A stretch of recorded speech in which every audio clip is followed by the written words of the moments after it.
Trials represent an important and unique space for addressing acts of terrorism.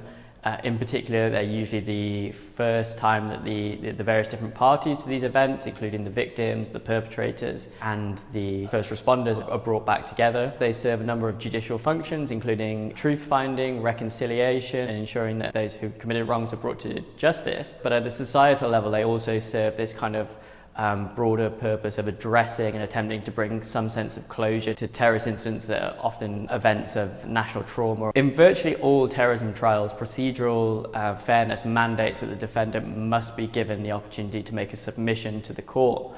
And the big fear of prosecuting states in such circumstances then is that the defendant might use this time in court to make ideological or political statements.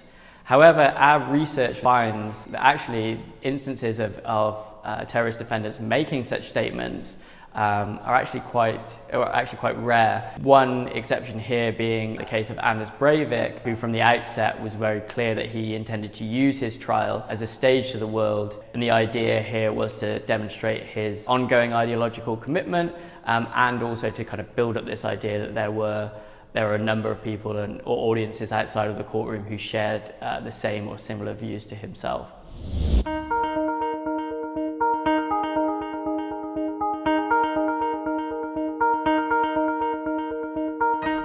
Rather, it seems that for terrorist and violent extremist organisations, the propaganda of having individuals who've died during their attacks was much greater than rather than those who survived and were put on trial.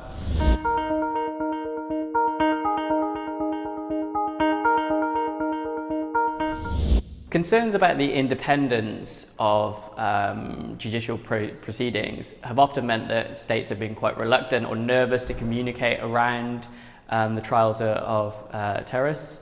However, there are examples of where these trials have been used in the proactive communications to deter and counter terrorism. So one example would be the Counter-Daesh Communications Cell, which has made a big point of producing videos and short-form content around the trials of returning foreign terrorist fighters, again to signal that those who've gone overseas to commit acts of terrorism or become involved in violent extremism will be brought to justice.